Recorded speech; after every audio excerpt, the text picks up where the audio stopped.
الحمد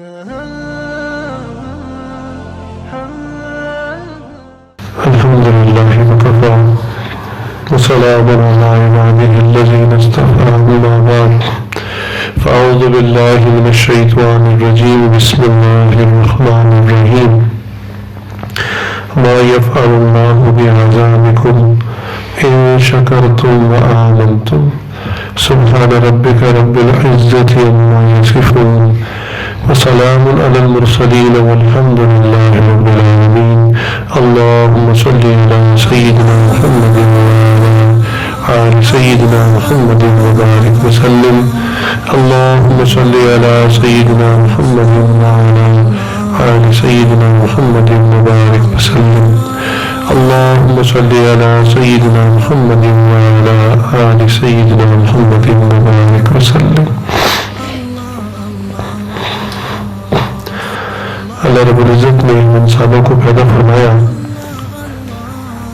اور اللہ رب العزت انسانوں سے محبت فرماتے ہیں. یہ اللہ رب العزت کی محبت ہے، شفقت ہے کہ اللہ تعالیٰ نے ہمیں انسانی شکل میں دنیا میں بھیجا.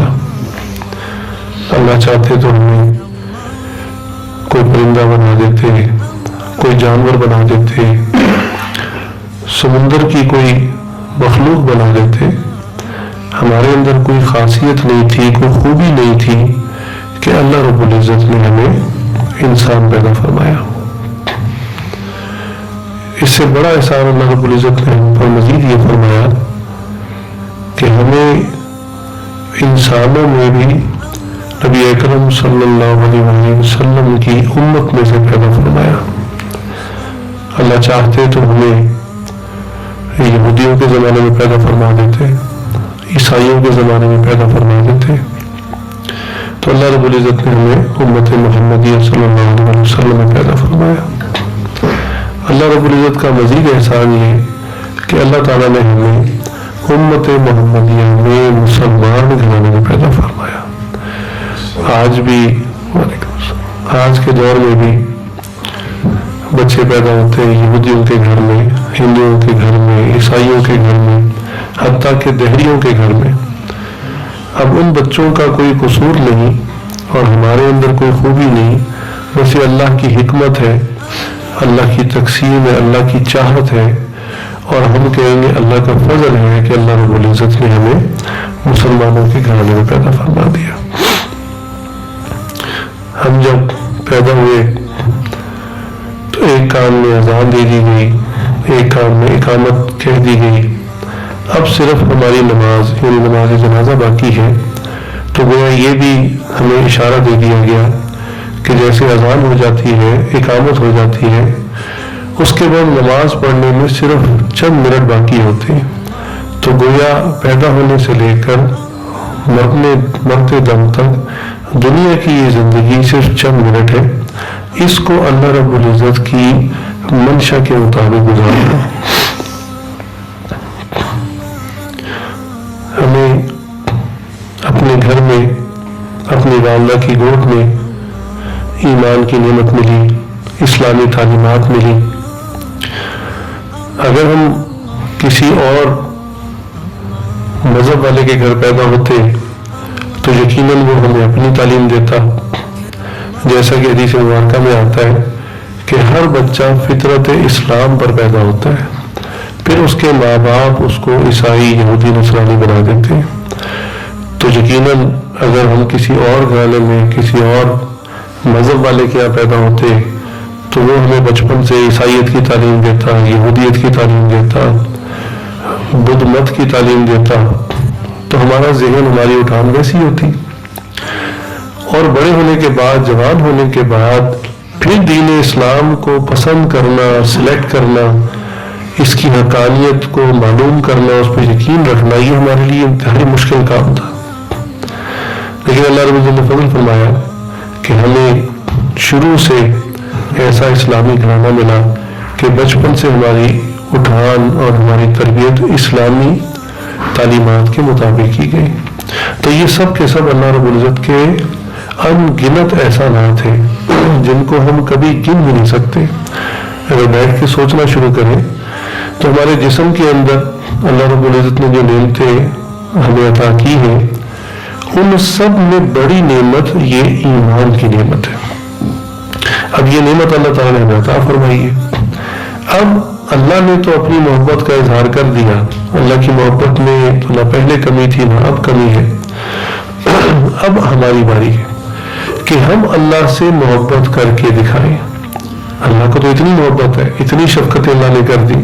ہمارے ہاتھ پاؤں ٹھیک, ہمارے کان ٹھیک, آنکھیں ٹھیک, زبان ٹھیک, دماغ ٹھیک, دل کی دھڑکن ٹھیک, جسم ٹھیک, اور مزید یہ کہ اللہ تعالیٰ نے ہمیں ایمان کی نعمت سے سرفراز فرمایا.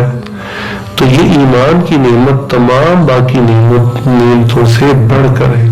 اس کی فوقیت اور افضلیت سب سے زیادہ ہے. اب ہمارا اس میں کیا کام ہے؟ ہمارا کام اتنا ہی رہ گیا کہ اس قیمتی جوہر کو, اس قیمتی نعمت کو ہم سنبھال کر رکھیں. کب تک سنبھال کے رکھیں؟ موت کے آخری سانس تک اس کو ہم سنبھال کے رکھیں. ایسا نہ ہو کہ شیطان مردود ہمیں وساوس کے ذریعے گمراہ کرے. گمراہی کی آخری شکل تو ہے کہ انسان خدا نخواستہ دین اسلام سے ہی پھر جائے. یہ تو آخری انتہا ہے. لیکن اتنا بھی ہوتا ہے کہ اسلامی عقائد کے اوپر انسان کچھ نہ کچھ پیچھے ہٹتا جاتا ہے. نبی صلی اللہ علیہ وسلم کی تعلیمات پر یقین رکھنا, اللہ تعالیٰ کے یعنی اللہ تعالیٰ کی طاقتوں کو, اللہ کی قدرتوں پر یقین نہ رکھنا, یہ ایسی چیزیں جس میں شیطان وسوسے ڈالتا ہے اور انسان کو گمراہ کرتا ہے. اکابرین نے فرمایا کہ شیطان ساری زندگی انسان کو بھٹکاتا رہتا ہے, بہکاتا رہتا ہے, اور یہ ایسا دشمن ہے کہ جس کی پورا سال 24 گھنٹے کوئی چھٹی نہیں, کسی بھی قسم کی چھٹی نہیں کرتا, آرام نہیں کرتا. 24/7 یہ لگا رہتا ہے, بہکاتا رہتا ہے, گمراہ کرتا رہتا ہے. اور اس کی گمراہ کرنے کا جو سب سے زیادہ عروج ہوتا ہے, جو سب سے زیادہ زور ہوتا ہے, وہ انسان کی موت کے وقت میں ہوتا ہے. جب انسان کی آخری سانس چل رہے ہوتے ہیں, اس وقت یہ اپنی پوری طاقت اور شدت سے زور لگاتا ہے کہ میں انسان کو گمراہ کر دوں, یہ ایمان بچا کر میرے ہاتھ سے نکل نہ جائے. اگر اس کا ایمان بچ گیا تو یہ ہمیشہ کے لیے کامیاب ہو جائے گا, اور میں چونکہ مردود ہو گیا, میرے ساتھی بھی مردود ہو گئے, تو اس کو میں اپنا ساتھی بناتا ہوں. ہم نے اپنے کعبہ سے سنا کہ موت کے وقت شیطان ایسے ایسے حملے کرتا ہے, اور یہ جو حالت نزع ہے نا, یہ حالت نزع ایسی حالت ہوتی ہے کہ انسان اس ظاہری دنیا کی زندگی اور آخرت کے سفر اس کے درمیان میں ہوتا ہے, اور اس وقت میں انسان مکمل ہوش میں بھی نہیں ہوتا, مکمل بے ہوش بھی نہیں ہوتا. اس وقت اس کو یہ غائبانہ چیزیں نظر آنی شروع ہو جاتی. یہ موت سے چند لمحے پہلے کی بات.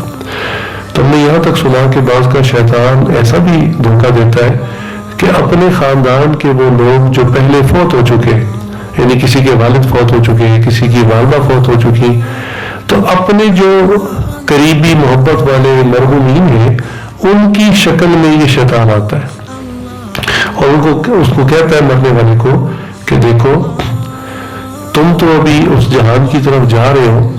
مثلا والد کی شکل میں آتا ہے اور کہتا ہے کہ تم تو بیٹا اس جہان میں ابھی آؤ گے, آخرت کے جہان میں وہاں پہلے سے موجود ہوں, اور میں نے سب دیکھ لیا, یہ سب جھوٹ تھا, کوئی خدا نہیں, کوئی نبی نہیں, اور یہ سب جھوٹ تھا.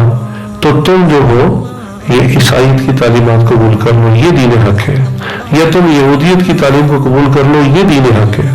یعنی اس طرح وہ آخری لمحے میں جب انسان انتہائی تکلیف میں ہوتا ہے اور جسم کے اندر بھی تکلیف پیدا ہو چکی ہوتی ہے اور روح نکلنے کا وقت قریب ہوتا ہے, اس وقت میں جب انسان پورے ہوش میں بھی نہیں ہوتا, تو شیطان اس طریقے سے اپنے پیاروں کی شکل میں آ کر ورگلاتا ہے. اب اللہ ہی اگر مدد فرمائے تو بندہ بچے, ورنہ اپنے پیاروں سے جن سے محبت ہو, پیار کا تعلق ہو, بڑے ہو, اگر وہ ایسے روپ میں آ کر ایسی بات کر دیں تو پھر اللہ ہی ایمان بچانے والے ہیں. تو شیطان یہاں تک زور لگاتا ہے آخری وقت میں.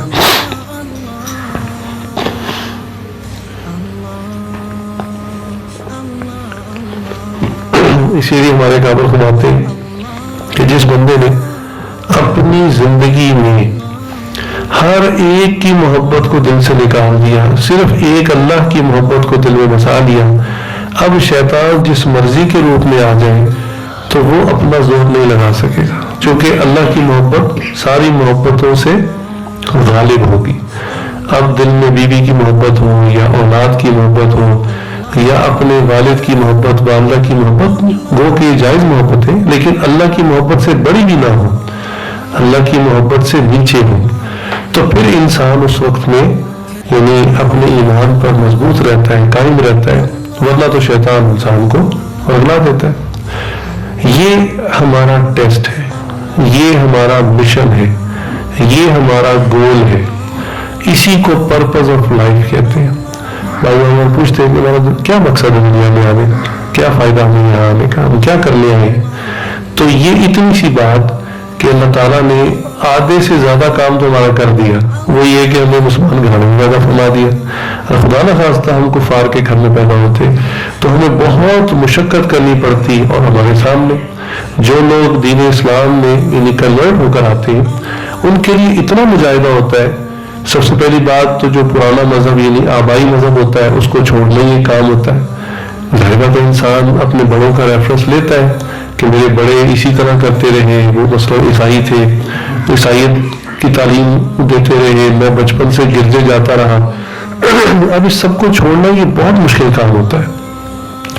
تو ایک تو اپنے پچھلے مذہب کو چھوڑنا، پھر ایک بالکل ایسا نیا دین اختیار کرنا جو خاندان میں کوئی پہلے سے اس دین پر نہ ہو، تو بڑی اجنبیت ہوتی ہے۔ تو اس وقت ایک بڑا مجاہدہ ہوتا ہے اس بندے کے لیے جو اپنے آپ کو اسلام میں داخل کرے اور پھر اس کے اوپر قائم رہے۔ تو اللہ رب العزت نے ہمارے لیے ایک جو ڈیفیکلٹ پارٹ تھا اس کو آسان فرما دیا کہ ہماری آنکھ ہی مسلمان گھرانے میں ہوئی، بچپن سے اذانیں سنی، بچپن سے لا الہ الا اللہ اور محمد رسول اللہ ہم نے سنا، اور اسی طرح ہم جوان ہوئے۔ تو اللہ کا کتنا بڑا احسان ہے۔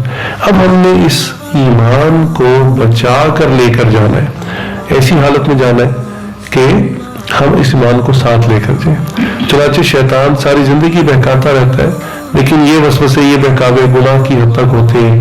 گناہ انسان سے وہ اس لیے کرواتا ہے کہ جو بندہ گناہوں میں آگے چلا جاتا ہے بالآخر زد اس کے ایمان پر پڑتی ہے۔ یعنی پہلے گناہ کثرت سے کرواتا ہے، اور گناہوں کی مثال ایسے کہ جیسے کہ آپ کے پیر کے ساتھ کسی نے سنگلی باندھ دی، پھر دوسرا گناہ کیا، دوسری سنگلی باندھ دی، تیسرا گناہ، تو اس کے انسان کے پیر جکڑے جاتے ہیں۔ جو انسان کے پیر جکڑے جاتے ہیں وہ ایک جگہ کھڑا ہو جاتا ہے، ہل نہیں سکتا۔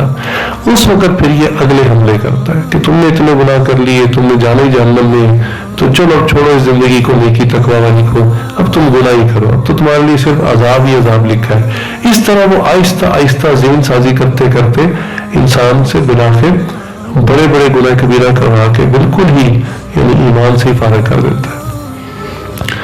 تو شیطان سے بچ کر اللہ کو راضی کرتے ہوئے ایمان کو بچا کر نکل جانا، یہ ہماری دنیاوی زندگی کا مقصد ہے۔ اب باقی جتنے بھی کام ہیں وہ سب اس کتاب ہیں، وہ ضروریات ہیں، جتنے بھی کام ہیں مقصد یہ ہے، اور باقی سب کی سب ضروریات ہیں۔ یاد رکھیں عقل مند آدمی کبھی بھی ضروریات کے پیچھے اپنے مقصد کو قربان نہیں کرتا۔ ہاں مقصد کے لیے ضروریات تو کئی دفعہ قربان ہوتی ہیں۔ کئی مرتبہ آپ نے سفر کیا ہوگا ٹرین پہ، بس پہ، رستے میں آپ کہیں رکے، آپ کو چائے کی حاجت ہوئی یا کوئی چیز کھانے کی حاجت ہوئی، آپ نے وہ خریدی، اور ابھی آپ اس کو یعنی پی رہے تھے کہ اچانک جو ہے وہ ٹرین کی وصل ہو گئی یا بس میں جانے کا اندیا دے دیا، تو آپ بس کو پکڑتے ہیں، ٹرین کو پکڑتے ہیں۔ یہ نہیں کہ میں اپنی ضرورت پوری کرتا ہوں، آپ کو پتا ہے کہ مقصد میرا اپنے سفر کو جاری رکھنا ہے، منزل تک پہنچنا ہے۔ یہ درمیان میں تو راستے کی چیزیں ہیں، تو ضروریات کو کبھی بھی مقصد پر قربان کیا جاتا ہے، مقصد کو ضروریات پہ قربان نہیں کیا جاتا۔ ہمارے سلسلے کے ایک ساتھی انہوں نے بتایا کہ وہ یعنی سفر کر رہے تھے، تو ان کی ٹرانزٹ فلائٹ تھی، غالباً دبئی میں رکے، کچھ دیر کے لیے رکے دبئی ایئرپورٹ پہ، تو کہنے لگے کہ میری فلائٹ میں کچھ وقت تھا، تو میں نے سوچا کہ چلو یہاں جو